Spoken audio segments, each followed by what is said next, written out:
Assalamualaikum warahmatullahi wabarakatuh. Bismillahirrahmanirrahim. Alhamdulillahirabbil alamin. Wassalatu wassalamu ala asyrafil anbiya'i wal mursalin sayyidina wa maulana Muhammadin wa ala alihi wa sahbihi ajma'in. Perkenalkan, nama saya Herlina Agustina. Saya sebagai mahasiswa STAI An-Nadwah Kuala Tungkal. Di video saya kali ini, saya sedikit ingin menjelaskan dan menjawab beberapa pertanyaan dari kawan-kawan sekalian yang membahas tentang pembahasan adab terhadap Al-Quran. Langsung saja, pertanyaan yang pertama, apakah diperbolehkan menghatamkan Al-Quran setiap hari? Dan bagaimana kita memahami dengan apa yang dilakukan oleh para salafus soleh, di mana mereka biasa menghatamkan Al-Quran kurang dari 3 hari, yang mana boleh-boleh saja kita menghatam Al-Quran setiap hari. Justru itu lebih baik. Di dalam kitab At-Tibyan yang pernah saya baca di terjemahannya, bahkan setiap hari tidak 1 kali hataman dari ulama terdahulu, ada yang 3 kali dalam 1 hari hataman. Itu bagaimana cara mereka membacanya dan memahaminya, dan diperkembangkan di zaman sekarang itu begitu sulit. Yang pertama adalah di zaman dahulu keberkahan daripada suatu waktu itu yang memberikan dia keberkahan. Kalau kita ngamalkan di zaman sekarang itu begitu sulit. Boleh-boleh saja atau setiap hari, tapi sekiranya kita mampu nggak melakukan hal tersebut setiap hari. Nah, itu menjadikan sebuah pertanyaan. Seandainya jika kita merasa sulit untuk melakukan hal seperti itu, cukup membacanya saja setiap hari. Mungkin dalam 1 hari kita 1 halaman atau 1 lembarnya Al-Quran yang kita baca. Besok kita baca lagi 1 lembar, besok kita baca lagi 1 lembar. Tapi dibaca secara terus-menerus dan memahaminya. Kalau seandainya kita mengamalkan dalam suatu ilmu, hari ini banyak yang menghatamkan Al-Quran tadi 30 juz dalam 1 hari. Sekiranya besok terlaksana atau tidak?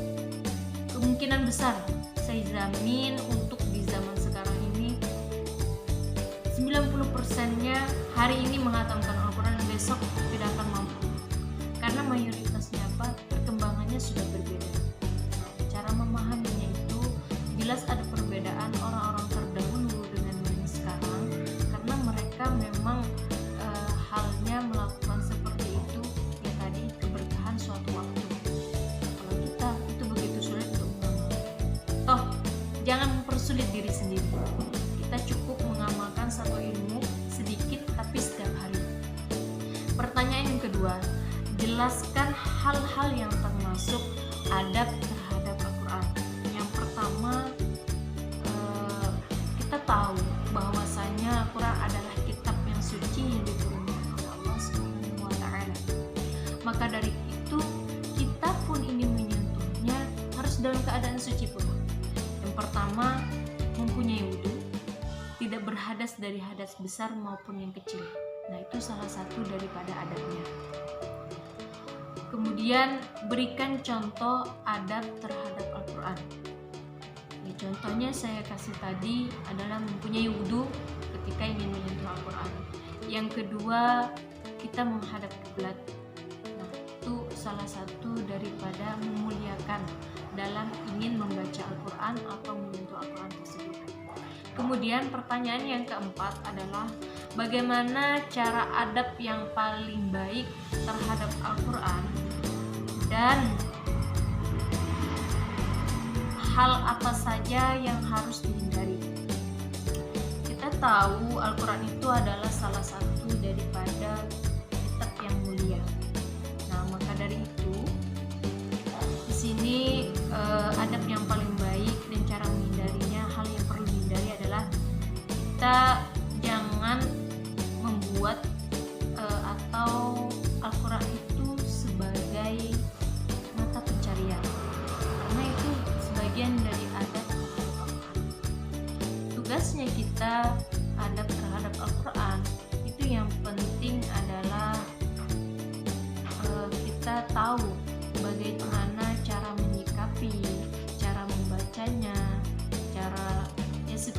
kita tahu isinya, minimal kita tidak melanggar dari apa-apa yang sudah diperintahkan oleh Al-Quran. Itu salah satu daripada cara yang baik menghindari menjauhi apa-apa yang sudah diperintahkan oleh Al-Quran, yang disampaikan oleh Al-Quran. Kemudian apa saja adab yang harus diperhatikan dalam membaca Al-Quran. Di sini beberapa adab dalam membaca Al-Quran. Yang pertama adalah ikhlas. Nah, kalau kita membahas tentang ikhlas, pastinya sangat luas dan begitu sulit. Kebanyakan orang itu ketika ingin membaca Al-Quran, mungkin daripada dirinya mempunyai suatu kelebihan. Misal, suaranya bagus, bacaannya bagus, sehingga untuk melakukan suatu keikhlasan itu begitu sulit. Ketika orang banyak, dia membaca Qurannya kuat, biar menampakkan bahwasanya suara saya bagus. Itu salah satu daripada yang harus kita hindari ketika kita memulai membaca Al-Quran. Adab-adabnya kita harus ikhlas, harus perhatian dengan hal seperti itu. Kemudian yang kedua, membersihkan mulut. Salah satu juga adab terhadap Al-Quran. Membersihkan mulut maksudnya bagaimana? Quran kan suci, kita mandang isinya luar biasa. Setidaknya kita seminimal mungkin itu menggunakan siwak lah. Kan pakai siwak juga pahala. Kemudian dalam keadaan menghadap kiblat, bersih pula. Nah, itu ada penjelasannya di dalam kitab Bian yang saya baca di halaman 67. Bisa dibaca kawan-kawan sekalian. Kemudian pertanyaan selanjutnya adalah bagaimana hukumnya jika seseorang salah dalam membaca Al-Quran namun dia tahu kalau itu salah tetapi tidak mengulang bacaannya. Bagaimana pula kalau dia memang tidak tahu hukumnya bacaan yang dia baca itu salah? Yang pertama, poin pertama adalah bahwasanya dia membaca Al-Quran tahu kalau bahwasanya bacaannya itu salah, tapi tidak mengulang bacaannya, maka hukumnya haram, berdosa. Itu jelas berdosa karena dia tidak mengamalkan suatu ilmu yang dia dapatkan. Maksudnya bagaimana? Seharusnya dia tahu ilmu tersebut apa yang dia baca salah tapi tidak dibenarkan, maka nanti orang-orang yang di sekitarnya yang mendengar pun berpikir kalau seandainya orang-orang yang di sekitarnya itu tidak tahu hukum sebenarnya bagaimana. Kemudian dia membacanya sekian tapi tidak dibenarkan dalam bacaannya bahwasanya dia tahu kalau itu salah. Nah, itu salah satu daripada akan menyesatkan orang lain sehingga berdosa dia melakukan hal tersebut. Kemudian poin yang kedua adalah bagaimana pula kalau dia memang tidak tahu kalau pembacaan yang dibaca itu salah. Berbeda halnya orang yang tidak tahu, tapi bukan berarti dia berpikir seperti ini. Toh saya tidak tahu caranya bagaimana, ya sudah saya bacanya seperti ini. Bukan berarti seperti itu. Yang poin kedua ini juga ada dua cara yang harus diperhatikan juga. Yang pertama adalah dia harus punya usaha. Walaupun dia tidak tahu atau salah dari segi bacaannya, dia harus punya usaha. Saya ini sebenarnya salah atau benar? Sehingga ketika dia merasa salah, maka dia akan mencari tahu kebenarannya. Nah, itu tidak masalah hukumnya. Tapi ketika dia merasa bahwasannya dia salah, tidak ingin berusaha untuk mencari tahu kesalahannya di mana dan ingin kebenarannya, maka dia juga salah, berdosa juga seperti itu. Tetap ada lingkup usahanya dia dalam suatu hal. Nah, seperti itu. Kemudian pertanyaan selanjutnya, apa yang harus kita lakukan ketika melihat sebuah Al-Quran yang mushafnya terlepas dari Al-Quran? Yang pertama adalah dikembalikan, masukkan ke dalam mushafnya.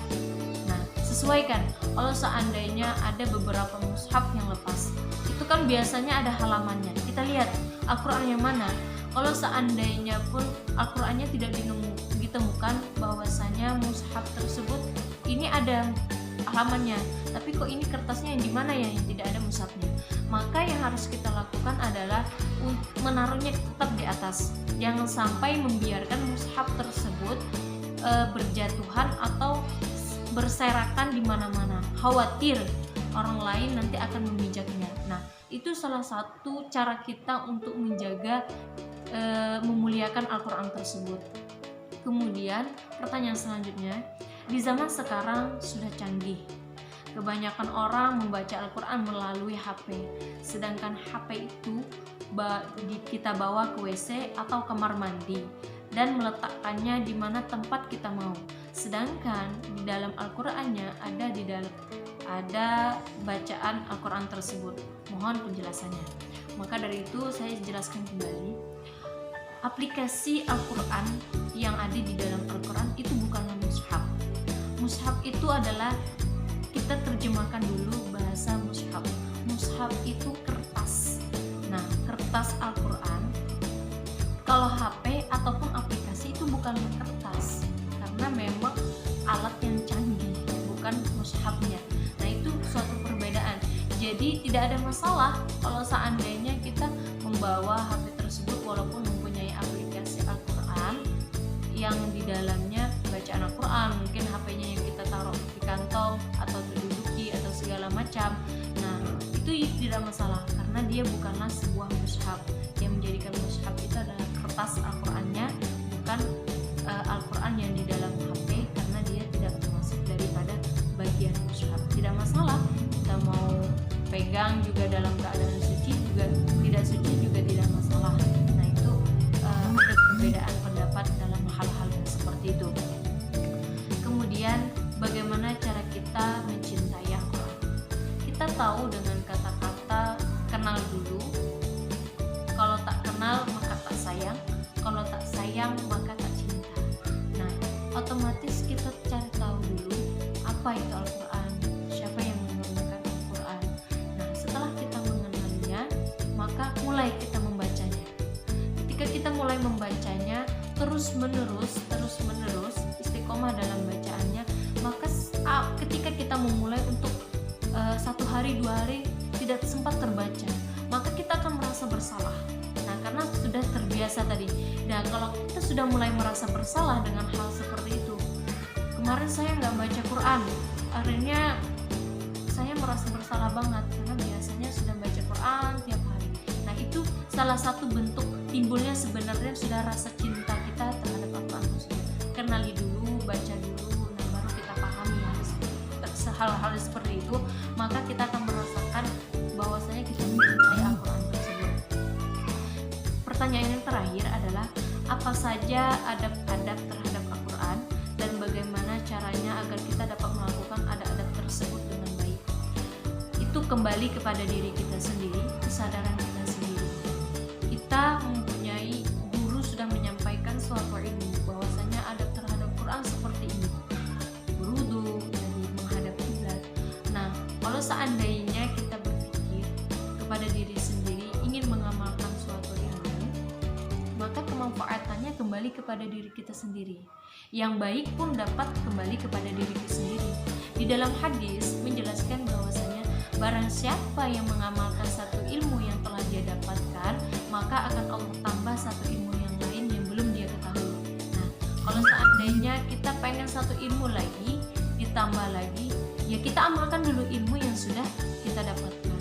Nah, mungkin hanya itu yang dapat saya sampaikan dari penjelasan saya. Semoga bermanfaat.